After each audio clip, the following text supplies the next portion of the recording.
everyone. Welcome once again to the Mitti Pao podcast with Usman Zafar and my good friend and co-host Amit Julka. कैसे हो Amit? How's everything going?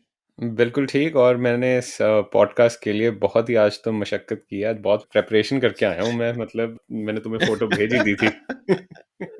मैं before I tell the listeners exactly photo में क्या था, whatever it was as objectionable as it may be, हमने पहले जो है ना थोड़ा सा इंट्रोड्यूस करवा दूं. First of all I would like to actually both me and Amit would like to say thank you so much to all the listeners who have been following us in our podcast. बड़े interesting comments भी आ रहे हैं हमें and हमने कुछ अरसे पहले सोचा कि why not use our social media handles as a way to get some more than just feedback.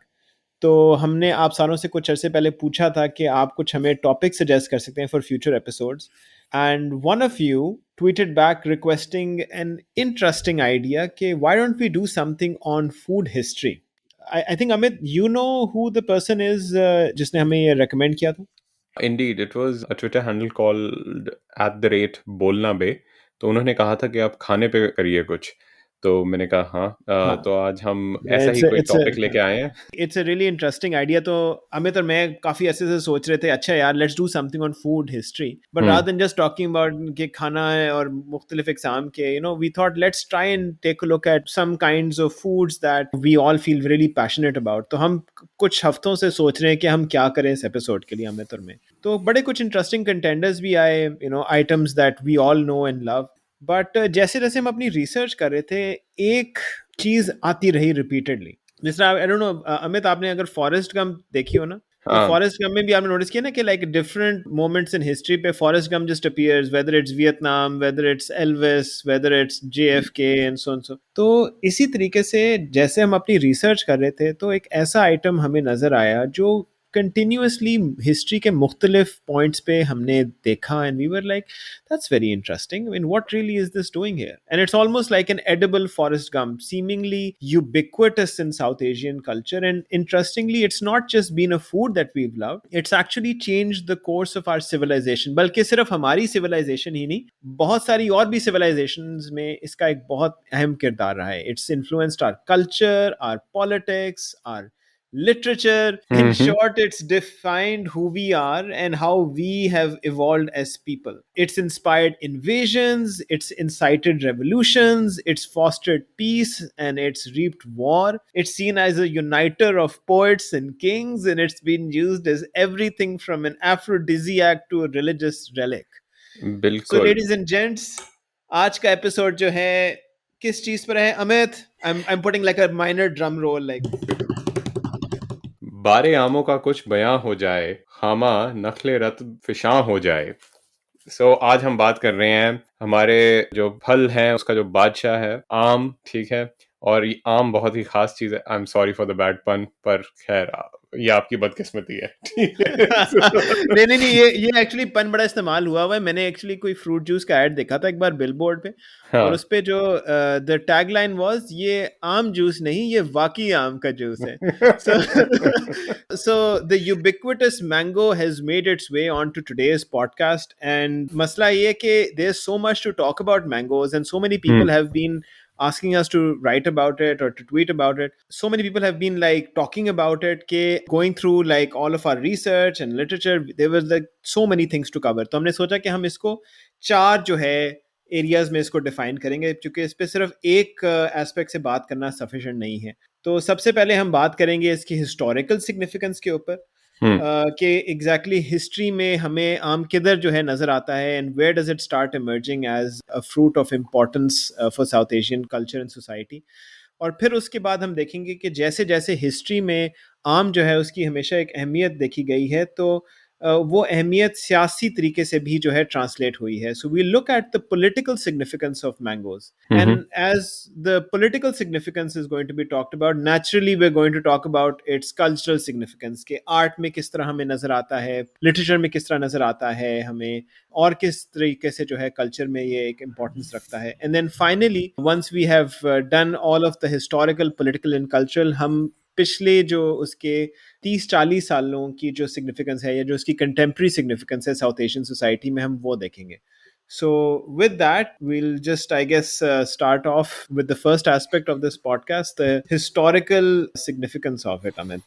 हाँ, तो Usman, you were telling me in fact कि अशोका और के जो पीरियड है, मौर्यन जो थी डायनेस्टी, हम्म उनमें आमों का कुछ एक खास मकाम था, उनके मतलब जो भी कल्चरल सिग्निफिकेंस थी। तो हम्म उसके बारे में मुझे बिल्कुल नहीं पता था, क्योंकि हमें जो स्कूल में सिखाया जाता था कि जी अच्छा, अशोका ने अपने पहले भाइयों को मार दिया, फिर उसने कलिंगा में हम्म एक जंग लड़ी और उसके बाद उसको इतना अफसोस हुआ कि वो फिर बुद्धिज्म की तरफ चला गया और then he ruled over the subcontinent. तो हमें तो बस ये कहानी सी बताई जाती है और वो थोड़ी सी ऑब्वियसली वो डेट्स रटवाई जाती हैं कि ठीक है पास हो जाए। तो ये आमों का इधर बीच में कहाँ से आया, अशोका और बुद्धिज्म और इस सब सिलसिले में?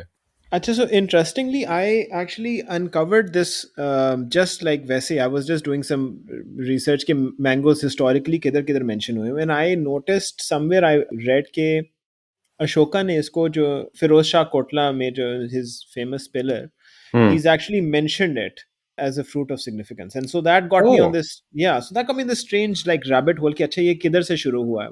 So we know कि like the mango is essentially a fruit indigenous to India. It's not really, you know, ये नहीं होता कि कहीं और mention हुआ हुआ है. In fact, कहीं भी अगर और mention हुआ हुआ है, it's somehow been ancestrally rooted back to India in some way. मतलब हम्म there's a professor of history, Dr. Indu Mehta, वो कहती हैं कि कोई मतलब 4000 साल पहले जो है एक ग्राफ्टिंग प्रोसेस तैयार हुआ था, जो कि उससे पहले mangoes did exist but there were wild varieties of it, उसकी एक ऐसी हम्म मॉडिफिकेशन करना कि आम के वो किसी तरीके से पब्लिक कंजम्पशन के लिए सही हो, that begins about 4000 years ago. And hmm then the Upanishad जो है उसके अंदर अम्रा की जो है ना का जो लफ्ज है हम्म। वो इस्तेमाल हुआ हुआ है, and then Sanskrit literature refers to the term amram as well.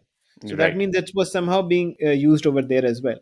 And interestingly और सिविलाइजेशंस में भी जो आम का नाम है वो कुछ हद तक सिमिलर है. लाइक मिसाल के तौर पे पर्शियन में फारसी में लफ्ज अम्बा जो है इस्तेमाल किया जाता है, which hmm is very similar to the Marathi word amba as well ना, या जो आम का जो रूट वर्ड है इस्तेमाल होता है. बिल्कुल। फिर मैंने ये भी कहीं पढ़ा कि Ibn Battuta who is a very famous 14th century Moroccan traveller, जिनकी जो हम्म। है is almost considered like an oriental Marco Polo if you may. I mean, let's be honest. Marco Polo is not the true Oriental, right? नहीं So बिल्कुल नहीं, नहीं मुझे तो वो फिक्रा याद आ गया था, बगल में जूता, वो बचपन में वो होते ना, exactly, इब्ने बतूता exactly. बगल में जूता। हाँ, एनीवेज गो ऑन। हाँ। So he interestingly उन्होंने अपनी stories में मतलब लिखा था about how Indians were fond of their mango pickles, and then interestingly also mentions के आम के जो दरख्त थे वो मोगादिशु में भी नजर आए थे. हम्म Mogadishu, for those of you who don't know, is in Somalia. Hmm So इसकी बड़े अरसे से जो है it was passing along, and I was interested to know कि why is it कि like it's, you know, becoming so important. So the one reason that I think probably is the main reason why anything becomes popular in South Asia, and that's religion. तो right. मतलब अगर ये Hindu text में या Sanskrit literature में नजर आया है आम का मेंशन, तो similarly Jain and Buddhist text also mention it with a lot of reverence. So आपने अगर देखा होगा, there is a lot of art work and a lot of references to Buddha hmm. who's meditating and performing miracles under the mango tree. And right. that's where the Mauryan link comes as well, because Buddhists considered the mango as like a kind of beacon of knowledge and peace. Hmm और उनके लिए फिर mangoes की जो plantation थी, it was not just a food thing, it was actually a religious thing as well. Hmm तो जिधर भी बुद्धिज्म फैला है साउथ एशिया में, उधर आपने आम जो है उनको भी जो है फैलना देखा हुआ है. और हम्म। जैन ट्रेडिशन में भी जो गॉडेस अंबिका जो है द हार्बिंजर ऑफ वेल्थ और प्रॉस्पेरिटी का जो है कि डेटी समझा जाता है, even she is like holding a bunch of mangoes in her hand. And right. Mango की जो सिग्निफिकेंस फिर बनती है is not just with progress but it's also with fertility, and that's like an interesting rabbit hole as well कि आम की जो है वो एक इरोटिक सिग्निफिकेंस भी है, लेकिन उसके ऊपर मैं बाद में आऊंगा इसकी सेक्सुअल पॉलिटिक्स पे. So it's an interesting thing कि लाइक दिस हाँ। Started off like a fruit that was being cultivated and somehow it took a religious significance, and then as it spread to other parts, मतलब Buddhist ने भी south east Asia वगैरह लेके गए, but then people who were invading India they also took this fruit with them. And I think, you know, before like the hmm. Mughals and before the Delhi Sultanate, it's interesting to note that Alexander took away from King Porus's court some mangoes as well, which means it had already spread to oh Persia really? at that point. Yeah, yeah. So it already spread to Persia at that point. और फिर उधर से जो है Alexander ने जो है mangoes उठाए थे. And so once again, अच्छा, mangoes then start becoming this interesting fruit that's not just being used for some kind of religious significance. लेकिन जैसे आप अभी देख रहे हैं ना कि हम इसको, you're also seeing kings take interest in it, and you start right. seeing it not just as a fruit of the masses but also fruit of royalty and a, nobility. मेरे ज़हन में ना इधर बहुत ही एक फ़नी सा image आ रहा है। हमें हिस्ट्री बुक्स में बताते थे ना कि पोरस और सिकंदर मिले थे उधर जेलम के किनारे के पास कहीं, ठीक है? हाँ, तो मैं मेरे हाँ, ज़हन में आ रहा है कि जैसे पोरस तो हमने मतलब था तो पंजाब से ही ना, what we now called Punjab. हाँ, हाँ, मुझे हाँ, मुझे लग रहा है हाँ, जैसे सिकंदर आया और पोरस उसको जाके बोलता है, "तुसी अम्ब खलोते जे।" ठीक है? तो वो है पंजाबी में कहते नहीं कि तू इत्थे की कर Pro- रहा है? तो अम्ब खलोता है। ठीक। Probably the first time that phrase was ever used, and they're like, okay, we're coining it. See, I'm ethical. Totally true Oh, well. historical fact by Yeah, yeah, Usman yeah, and yeah. Amit. या so it's not a coincidence कि मतलब आम की एकदम से इतनी significance होगी, और जब भी रिलीजन किसी भी चीज में इन्वॉल्व होता है उसका एक सियासी एलिमेंट तो उससे दूर नहीं होता, सो इवेंचुअली बिल्कुल, it got its way into the political significance. हालांकि पॉलिटिकल सिग्निफिकेंस में अशोका के वक्त भी जो इस्तेमाल आपने देखा था इस्तेमाल करते हुए मुख्तलिफ, the Marathas have also used it at various points, but I don't think anything signifies the importance of the mango in the political arena as far as the subcontinent is concerned better than the Mughals. What do you think? बिल्कुल। तो हाँ, और हम I think बात वो उनके बानी से शुरू करते हैं। जब बाबर आए, तो बाबर की जो जब वो आगरा आया बेचारा, एक तो गर्मियों हाँ, के हाँ। मौसम में अप्रैल में तो वो इंडिया आया, एक तो किसी ने उसको सजेस्ट नहीं किया कि रुक जो थोड़ा जा 5-6 महीने यू नो आई मीन लू चल रही होनी। तो anyway so he comes to Agra और वो बेचारा फ्रस्ट्रेटेड कि कहाँ वो सेंट्रल एशिया में ऐसे ठंडी हवाओं में ऐसे था और इधर ना ही उसको तरबूज मिल रहा है, ना ही अच्छा खरबूजा मिल रहा है, ठीक है? और ना ही जो दूसरे बाकी समरकंद बुखारे के जो होते हैं फल। तो वो बेचारा इतना फ्रस्ट्रेटेड था अपने बाबरनामे में, आई थिंक वो आधी बातें तो फ्रूट की, यार फ्रूट नहीं मिल रहा है इत्थे चंगा। ठीक है? सो हाँ, एंड अंटिल ही हाँ। Finds the mango and you know गर्मियों का मौसम था वैसे भी, तो गर्मियों में वैसे ही हमें हम्म, पता है कि हिंदुस्तान और जो सबकॉन्टिनेंट है उसमें एक हम्म, सिलसिले में आते हैं आम के, पहले एक आम की वैरायटी आएगी, फिर दूसरे की, फिर तीसरे की, एंड वो एक पूरा एक पीक होता है और फिर वो बीच में उसकी पीक होती है जहाँ पर मिठास और वो सारे जो उसके कंपोनेंट्स होते हैं उसका एक कहते हैं ऑप्टिमम रेशो मिलता है। तो बाबर गेट्स वेरी इंप्रेस्ड सही, कि कहता है कि जब आम अच्छे होते हैं तो बहुत अच्छे होते हैं, and then he says right, कि जो कई बार जो मतलब वो थोड़े ऑफ सीजन वाले होते हैं वो भी या तो मुरब्बे या उनके कुछ ना कुछ तो बन ही रहे होते हैं, एंड ही हाँ, talks about that. I think Babur was the first to discover the mangoes, but he at the same time, you know, वो था तो सेंट्रल हम्म, एशिया का, फरगाना का था, तो कहता है पर इसको वो तरबूज और खरबूजे से भी कंपेयर करना थोड़ी ज्यादती हाँ, होगी। So for him it was हाँ। स्टिल लाइक ठीक है, it is a good alternative कि चलो चंगी चीज है, ठीक है ना? पर उसके बाद हुमायूं तो खैर बेचारा, उसको आम के लिए फुर्सत ही कहाँ थी, बेचारा इधर से उधर दौड़ रहा था। पर मुझे पता नहीं अगर तुमने कहीं नोट्स में पढ़ा कि हुमायूं ने कुछ हाँ, कहा आम के बारे में। एक्चुअली वो तुमने अभी बात यही की है ना तुमने कि मतलब हुमायूं हर वक्त भाग ही रहा होता था बेचारा, तो मजे की बात ये है कि इधर भी आमों ने ना किसी तरीके से एंट्री मानी है, पानी अब समझ नहीं आ रही किस तरह, बट ये basically after Babur's death when Humayun was हाँ, there for a little while he faced a lot of stiff resistance from Sher Shah Suri who temporarily right, took over from the Mughals.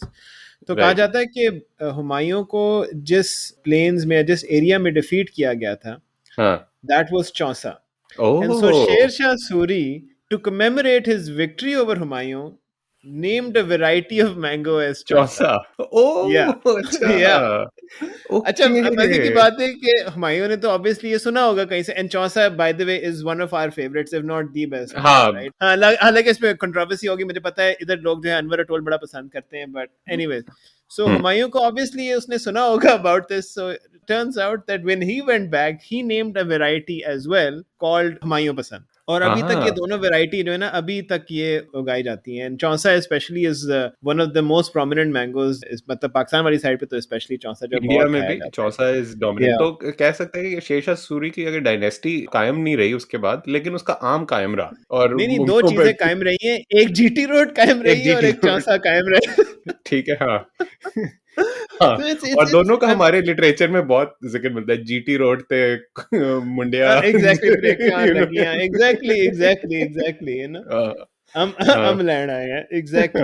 मतलब it's so interesting, like you mention like Babur का भी एक nostalgia रहा हुआ है, and Humayun himself was, it's almost like that nostalgia for mangoes was kind of like something that was transmitted from Mughal to Mughal ना। तो हुमायूं के अंदर भी था। मैंने सुना है अकबर ने जो है एक बहुत बड़ा बाग बनाया था आमों के लिए, I have Darbhanga seen that. Bihar में है शायद, तो वहां पे एक उसको कहते हैं कुछ 1 लाख, उधर 1 लाख दरख्त लगाए थे आमों के। तो अब तो आई थिंक अच्छा शायद बचे नहीं है इतने, पर उसको अभी भी कुछ लाखिया बाग या कुछ ऐसे कहते हैं। एंड आई एम अच्छा अच्छा फॉरगेटिंग, अच्छा अच्छा पीपल कैन अच्छा। गूगल इट हाँ परहैप्स बेटर। हाँ लेकिन हाँ, अकबर वाज वेरी फॉन्ड, और अकबर के बाद इवन जहांगीर और क्या हाँ कहते हैं शाहजहां ने बहुत हाँ उनके जिक्र मिलता है। तो उसके वो क्या है, तुझो के जहांगीरी, उनकी हाँ जो हाँ हाँ हाँ जहांगीर के मेमोइर्स हैं, I think over there you find lot of descriptions Jahangir के आने तक। और शायद मैं अकबर का कुछ स्किप कर गया, तो तुम मुझे बता देना कि मैंने अकबर का क्या हाँ हाँ मतलब मैंने मिस आउट किया है। लेकिन जहांगीर के वक्त तक आम जो थे वो मतलब वो बादशाह बन चुके थे, और जो हाँ तरबूजे और क्या कहते हैं खरबूजे और ये सारे ये थोड़े हाँ दूसरे तीसरे नंबर पे थे। मतलब कि वो ये था कि हाँ ये हमारे वो रियली। आबाई वतन से आए हैं, लेकिन अम हुंदा अच्छा है, ठीक है। सो अच्छा। जहांगीर से इसके ये कोई शीरीं या मीठा कुछ है नहीं। मतलब at least the links and the sources that I have read के Jahangir was a big fan, और शाहजहां तक भी वो मतलब फिर वो सिलसिला बढ़ता ही गया। मैं बहादुर शाह पे बाद में आऊंगा, पर मुझे एक और फैक्ट याद आ गया। पर पहले हाँ, I think you wanted to say something about one of these नहीं किंग्स। मतलब मैं वही कहता है, इट्स इंटरेस्टिंग कि लाइक एक पॉइंट पे बाबर कहता है कि जी आम सारे फलों से बेहतर है सवाए खरबूजे के, ठीक है, हाँ तो दैट है खरबूजा इज द हाईएस्ट। हाँ। और फिर जहांगीर जो है वो कह रहा है कि जी आम सबसे अच्छा फ्रूट है और खरबूजा जो है वो नंबर 2 नंबर 3 पे। It's almost like you're seeing the shift between Mughals as invaders and Mughals as settlers by settlers. seeing their preference for the mango vis-a-vis versus the kharbuza, like it's an interesting indicator ना जो तुम बता रहे हो। बिल्कुल बिल्कुल बिल्कुल। हाँ हाँ आगे हाँ जाके भी हाँ मैं बाद के बादशाहों के बारे में बात करूंगा, तब तक तो लगेगा कि हाँ कि हाँ वो जो प्रोसेस ऑफ इंडिजिनाइजेशन है वो कितना ज्यादा हाँ कामयाब हो गया था। हाँ अब अच्छा लेकिन हाँ, पहले इधर ही बात हाँ करते हैं। हाँ हाँ हाँ अच्छा, इंटरेस्टिंगली मतलब वही एक हम पॉलिटिकल डायमेंशन की बात कर रहे हैं Amit. Babur was kind of incentivized to stay because of mangoes among other things that helped him settle. लेकिन राइट। फिर हमने ये भी देखा है कि आम का एक किरदार कॉन्फ्लिक्ट पैदा करने में भी है। So like I found this really interesting, I read this that obviously the love for the mango transferred from Jahangir on to Shah Jahan as well. And it hmm said that Shah Jahan was so obsessed with mangoes that there is a theory that one of the reasons why he preferred Dara Shikoh to Aurangzeb was hmm because Dara was a seasoned horticulturalist, और उसकी जो एक हम्म किताब है I think इसको नुस्खा दारफानी फलाहत, हम्म उसमें वो लिखता भी है कि जी आर्म्स जो हैं उनको किस तरह सही तरीके से ड्राफ्ट करना है। सो seeing a fellow mango lover made Shah Jahan closer to him. And on the right. other hand, Aurangzeb, who also, by the way, loved mangoes, loved them hmm. so much because apparently he was hoarding all of the mangoes when he was Vizier of Dakkan. तो कहा ओह। जाता है कि शाहजहां ने literally Aurangzeb को सजा दी थी और हाउस अरेस्ट उसका किया था because he was hoarding all the mangoes to himself. So it literally became like a source of conflict within Shah Jahan and his sons, father son where he प्यो पोते की लड़ाई होगी। over mangoes, man, over freaking यार mangoes. अच्छा, slide diversion, ये भी थोड़ा हिस्टोरिकल है, पर ये पर्सनल हिस्टोरिकल फैक्ट है कि जब सही। मैं छोटा था ना, तो मैं बहुत बेशर्म था। तो मतलब ये कि जब ऐसे आमों की प्लेट लगती थी ना, तो मतलब मैंने हाँ टूट पहना है, ठीक है, कि मतलब रुकना नहीं है, किसी के आले दुआले नहीं देखना कि कोई और ठीक है। तो मैं ना हाँ ऐसे पीस बिल्कुल। लगा देता था, और बाकी किसी ने ना फैमिली में ऐसे लगाया हाँ नहीं होता, ऐसे कि दे हाँ were like and they were just watching me कि ऐ की है, मतलब ऐ की yeah, है, I swear। ठीक है। एनीवे, सो हाँ and then by the time I already had finished half of the piece, I would be like looking, and I looked at my dad once, and then I put the piece out. I was like, "आपको खाना है?" oh I put the piece out,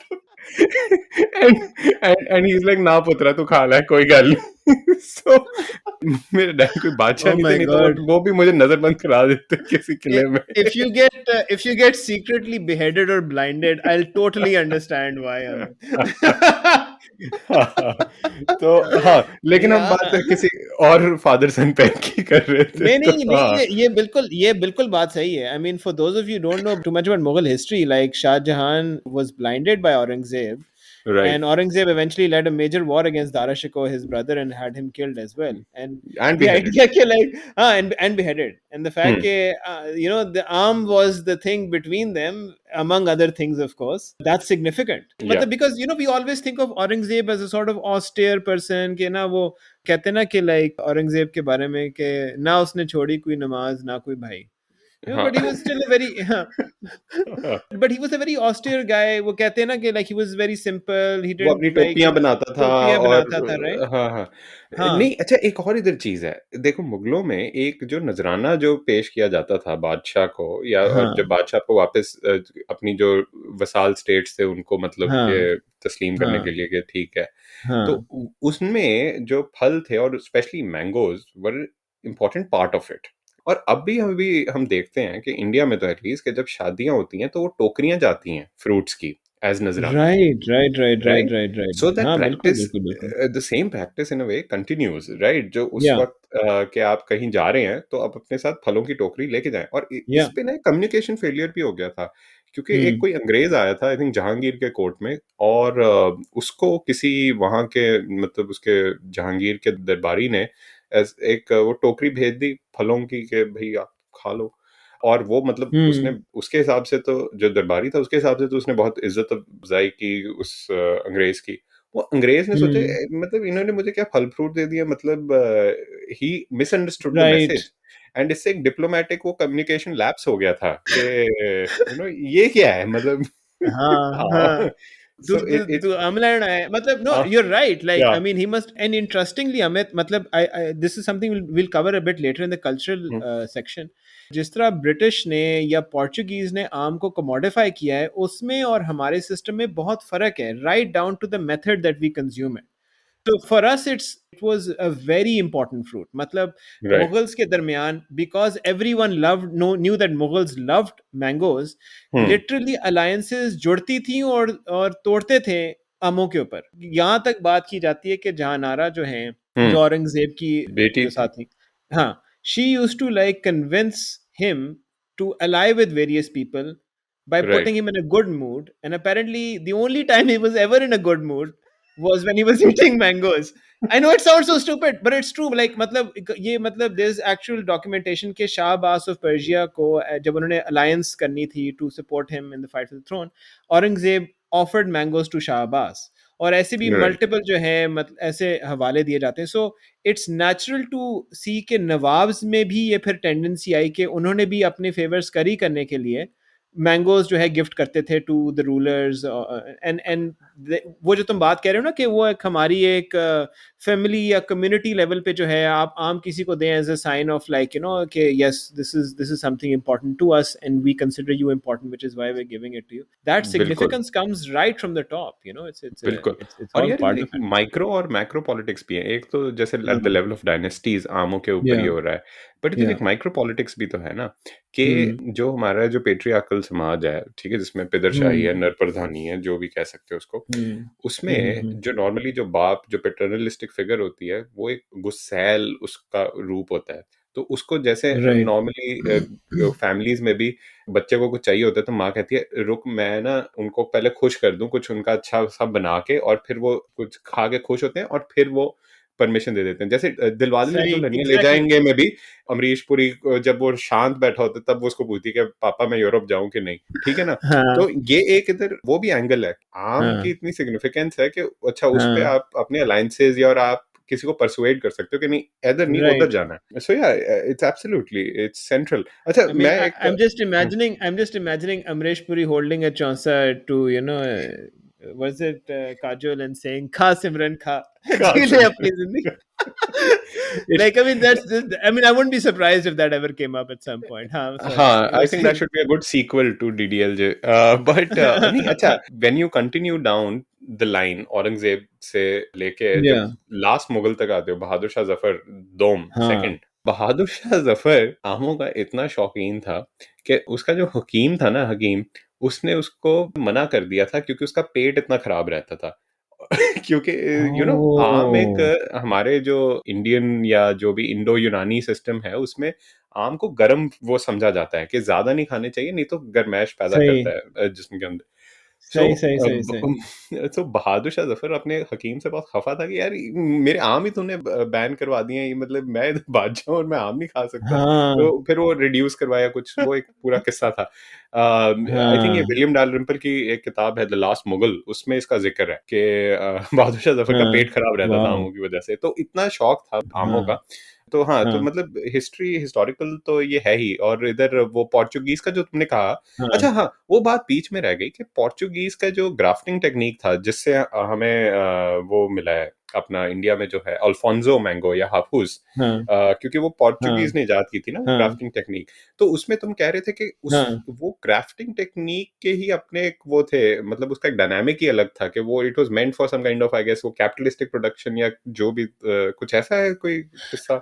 Right. So yeah, it's a bit complicated, but इसके ऊपर भी थोड़ा सा जो है there's conflicting evidence. So hmm. historians tend to mostly give credit to the Portuguese for developing the grafting techniques on mangoes, जिसकी वजह से जो है राइट। उनकी commodification ज़्यादा हुई थी, और Portuguese generally are also credited with spreading the mango further as well. बल्कि जो word हम्म। mango जो है वो आता ही तमिल लफ्ज़ manga से है, which is what they uncovered when they hmm. first went there, right? But a lot of research is also showing the opposite side of it. जिस तरह मैंने पहले बताया था ना कि साउथ ईस्ट एशिया और बाकी ममालिक में Buddhism was a big cultural force in exporting the mango, not right. necessarily the colonials only. और इसकी evidence आपको historically भी नजर आती है documentation में. Plus हम्म। there's another food entrepreneur सना जवेरी कदरी, उसका मैं कहीं पढ़ रहा था कि crossbred mango varieties have existed in India prior to the Portuguese as well.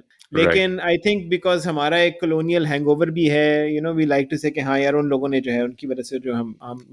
Important हुआ है, but I mean it not to say that it wasn't. The Portuguese took it to the Brazil and the Philippines and over there, especially Latin America में तो उसकी बहुत significance रही हुई है, but that doesn't mean that we didn't develop those techniques and बिल्कुल। we didn't play a role in its popularization. So that's a बल्कि kind of हाँ, बल्कि misperception. I want to give a shout out here to एक UP में लखनऊ के पास एक शहर है मलिहाबाद। वो Hmm. शहर खुद एक शहर, वो शायद 800 या 900 वैरायटीज ऑफ मैंगोज वहां Yeah. से Yeah. बनी हुई है, मतलब वहां Hmm. के कल्टिवेटर्स ने बनाई हैं, Hmm. मतलब इजाद कर Hmm. करके। So Hmm. या I mean to be honest, या perhaps we give too much of a credit to the Portuguese. मतलब ठीक है, Hmm. उन्होंने एक हापुस या जो अल्फोंसो कहते हैं वो बना दिया, लेकिन हाँ, ये सारा क्रेडिट भी उनको देना शायद थोड़ी ज्यादती हो जाएगी। I mean, I'm glad you talked about Malihabad because it kind of takes us to the next aspect of this, which is the cultural aspect of right. mangoes. That's it for this episode of the Mitti Pao podcast. Tune in into the next episode where we'll be talking about the cultural significance of mangoes as well as their contemporary significance in post-partition India and Pakistan. Thank you so much for listening, everyone. If you have any suggestions, please do reach out to us at mittipaopodcast@gmail.com. That's MITTIPAOPODCAST@gmail.com. We're also available on Twitter at the rate of Pao_Mitti, that's PAO_MITTI, as well as Insta and YouTube on Mitti Pao Podcast. Thank you so much for your wonderful suggestions and for listening to us. You can see us more in the very next episode of MP Podcast, where we'll be discussing more and more about mangoes. Thanks so much for listening, everyone. Cheers.